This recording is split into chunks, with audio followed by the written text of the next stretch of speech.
Hey, morning, folks. Welcome to our next Friday edition of the Committer and Contributor Hangout. Uh, hey, thanks for joining in. So I've noticed the last couple of weeks we're getting quite a few views, so that's fantastic. You'll find that on the Eclipse Foundation YouTube site, I've created a playlist for these, so go check that out. They're definitely worth taking a view of. If you got a little spare time on the weekend, and this is your first time tuning in, go check them out. So today we're going to talk about contributors. Committer and contributor hangout. So we're going to talk about contributors today. So think about contributions to an Eclipse project. They take a lot of forms. So as a committer on a project, you should do everything possible to encourage contributions by members of the community that surround your project. That's what really makes the community, is all the different individuals that want to contribute to your project. So if you think about contributions, can take the form of code, which is what most people think about, but they can also take input into people doing wiki gardening on your wiki pages, documentation help, translation, bug triage, bug reporting, evangelism. So there's lots of contributions that people can make to your project that don't necessarily have to be bits and bytes. But this talk, we're going to focus on the contributions to code from contributors. So I think that's what most people will think about when we talk about contributors. So I'd really have to say, first and foremost, it's really in the project's interest to help lower the barrier of entry for these individuals. They're motivated enough, they're interested in your project, whether they want to kind of tinker hack on it, they actually want to integrate it into a product or service. It doesn't really matter what their interest is. It's, they've shown up, they're motivated, and they want to help. So I think it's lowering the barrier to getting the code installed, built, started up, some demo data if that's appropriate, some great documentation, and just where they can kind of get going to get going on the project. So that's kind of key. So we're really going to talk about a few things that contributors and committers have to kind of keep in mind for all of this, for accepting code contributions from contributors. So I've talked about contributor, and what does that exactly mean? So in the context of the Eclipse Foundation, this is an individual that's not a project committer, so they don't have commit rights to the project's repos to push bits. Okay, so as a contributor, so before you submit code, there's a few things you need to be familiar with in principle, and those are the Eclipse development process and the Eclipse intellectual property due diligence process.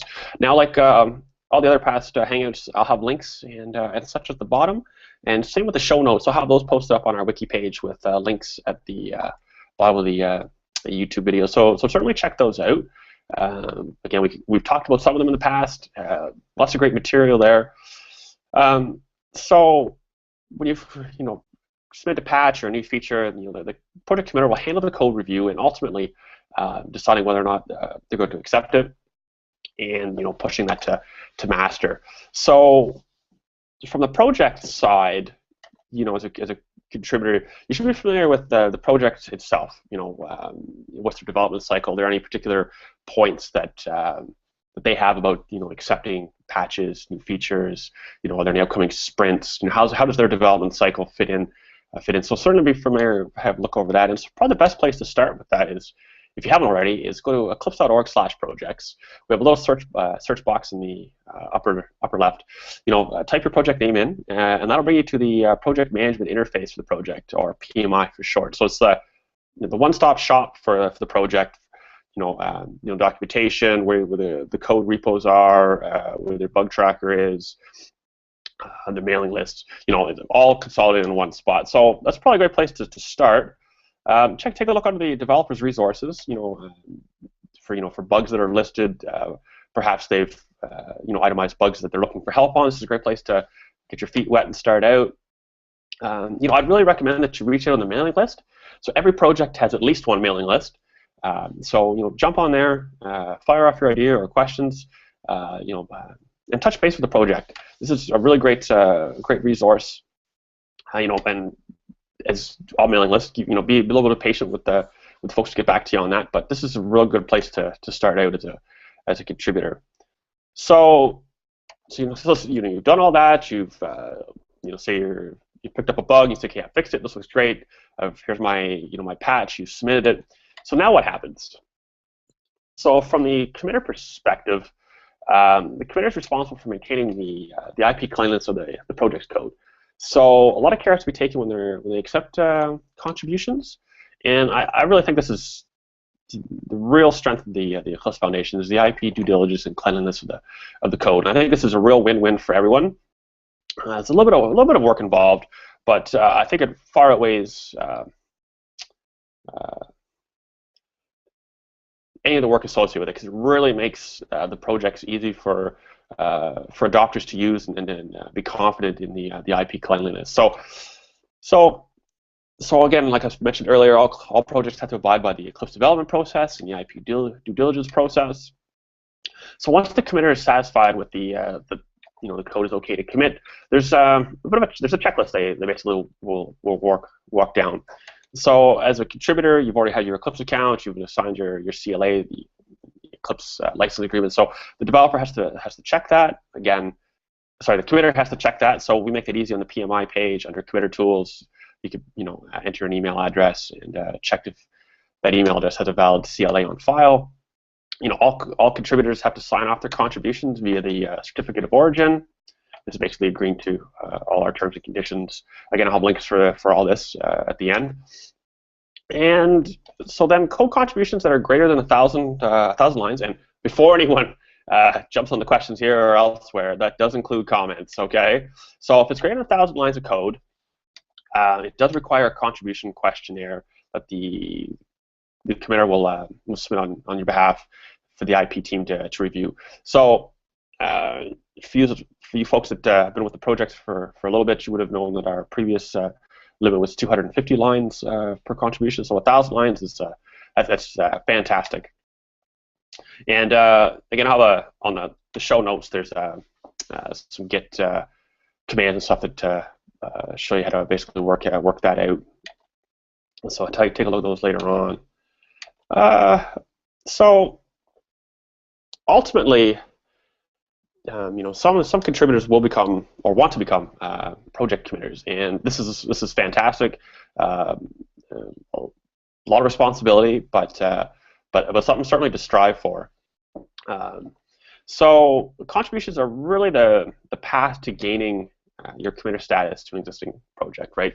And key to this is the principle of meritocracy, and this is one of the Eclipse Foundation's guiding principles. And that, to boil it down, it's really about merit, that everyone has to show merit. So regardless of the company, if you work for a particular company or the community, you're recognized as a superstar developer. Again, we use the word committer, contributor.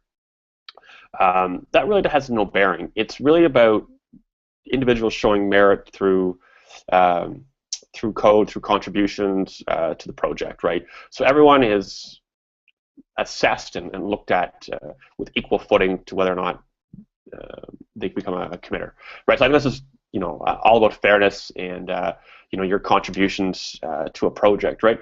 So when I talk about contributions, I'm really talking about high quality contributions that demonstrate, and again, it's really about demonstrating and showing that you're both serious and quite involved with wanting to be involved with the project.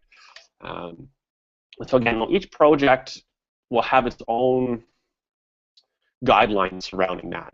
What constitutes a high quality submission? What are their guidelines for entry? In the cases of incubating projects, that they're still incubating. In some cases, the threshold may be lower versus a more established project. But again, that's project by project. It's really up to them. All we ask is that there's a fairness applied and a demonstration that can be shown why someone's being or going to be made a committer. So once you've worked this, once you've shown merit to a project, it'll be a project. An existing project committer will nominate you, right? They'll have to nominate you, and this will trigger an election. So whereby every project committer will vote. So if the vote itself will be successful, if you receive 3+ votes, no minus votes on this, And so projects with fewer than 3 committers, everyone must vote +1. Elections are pretty straightforward, pretty quick. So it's just getting nominated, and then hopefully you're successful. That's awesome. Like welcome to being a new committer on one of our many fantastic Eclipse projects we have here, and we have quite a few. That's fantastic. So really, next steps will be getting the required committer paperwork, and I've got links at the end for this. Getting that sorted out and submitted, and getting your committer status set up. Again, relatively straightforward. Get the paperwork to us, all the required paperwork. The IP team will review it. And once that's all in place, it's relatively quick to to flip the bit and so to say, and you're off being a full-fledged committer. So for the process to become a committer, the EMO, the Eclipse Management Organization. We're here to help you. The IP team is here to help you. So certainly reach out to us. Probably the best place to get started is emo@eclipse.org, and we can help direct. But again, everyone in the foundation wants to make you successful. So reach out, and we'll help facilitate that. So again, it's Friday morning actually. So short and sweet, and that's kind of the way I like to keep these. Some content and setting here. See if we have any questions here. Let's give it a second here. Going once, going twice. Okay, we'll wrap that up. We'll wrap up this morning's Hangout. Like I say, I'll post this video shortly to the Eclipse Foundation's YouTube site, and it'll be automatically linked under our playlist. So I'll add, like I said, the links and such to the video, and we'll link some point back to an internal wiki page that we have that's publicly accessible with the video here and the show notes. So if you have any questions about contributors, being a contributor, committers, the Eclipse development process, the IP due diligence process, certainly again fire us an email at emo@eclipse.org, and we will get back to you. Anyways, folks, thanks a lot, and we'll talk soon. Have a great weekend. All right, bye.